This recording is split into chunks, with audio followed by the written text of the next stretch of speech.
No pain, no gain. The grind. No days off. One more rep. I'm sure you have all heard that before. I know I have. Well, there's enough truth to that you can get yourself in trouble with that way of thinking. Sure, you want to work 7 days a week, 18 hours a day, so you can get there, so you can get to that success, so you can accomplish that goal, and then you think when you get there you're going to be successful. Success is the progressive realization of a worthy goal or ideal. It's not when you get there. But we have been so programmed through media, social media, the news, newspapers, all types of media to believe that success is when you reach a certain amount of money, power, land, fame, whatever. And the reality is quite the opposite. It's the journey. It's the old adage, the joy is in the journey. What I talk about here is I talk about success, I talk about success principles. But I'm not just talking about money, about land, about fame, about power. To me, these are all byproducts of success. They're not success in and of themselves. They are byproducts of having a successful life. And that begins within. Because I don't care how much you have or what your status is, if you don't have peace, contentment, and serenity on the inside, can you really call that success? Maybe you can. Many people look at successful people, what they call successful in our day and age. They have millions of dollars. Maybe they're even a criminal, like some of our, well, I won't say that. Try to keep this positive. Maybe they even seem to be a criminal.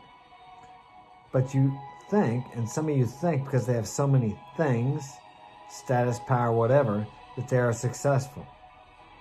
I mean, many people would call our president and past presidents successful. But I want you to ask yourself this. Were they successful when they became president? Or were they successful on the journey to become president?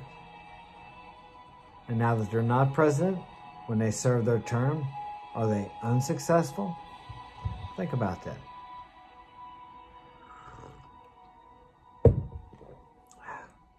I think it's good to set goals. I have goals. I have written goals. Less than 1% of the population has written goals. Write your goal down and you can be in the top 1%. You have to have a destination to become successful. Because without a destination, you're not heading in any direction. You're like this ship on the ocean without a rudder. Every wind that comes along, it blows it this way and that way, and it never really gets anywhere. And if you feel like your life is not getting anywhere, it's probably because you don't have a destination. Most people don't know what they want. They can tell you exactly what they don't want. And they talk mostly during the day about what they don't want. They complain about the way things are. They don't talk about the way they want things to be. I heard once if you spend about half as much energy in talking about what you want, like you complain about what you don't want, you would be a great success. And hey, I'm guilty of it too. I've done it too.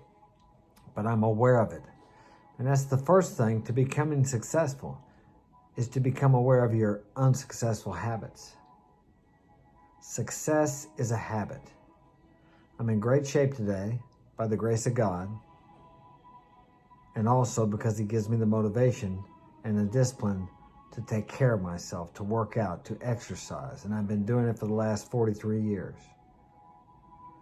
Through thick and thin. Right now I have an injury. I was sanding the ceiling last week and I haven't been able to sleep laying down because I have such pain in the back of my neck that I just can't even lay down at night. So I've been getting about 3 or 4 hours of sleep, kind of halfway sleeping. But I'll get through this. I've been injured before. And I have that desire to stay in shape, to take care of myself. And it's a God-given desire. I can't say that I developed it. I don't know. Maybe I did. But I believe you can develop it too if you want that. Because without your health, there is no success. My mom told me once I was going through one of my divorces, custody battle, all that crap. I was fighting. I hadn't learned the art of surrender to win. She said, well, Mark, if you have your health, you have everything. And I thought, Mom, you have no idea what I'm going through here, what I have at stake to lose. She was right. I was wrong, because shortly after that, I lost my health for a while. I had got this temporary arthritis. It's called reactive arthritis.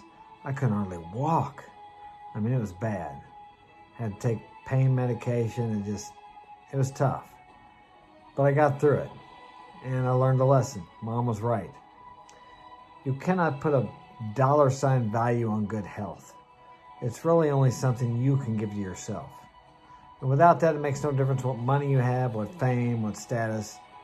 Because if you don't feel good physically, it's hard to feel good emotionally and mentally. Some people can do it, but they're at a higher conscious level than I am.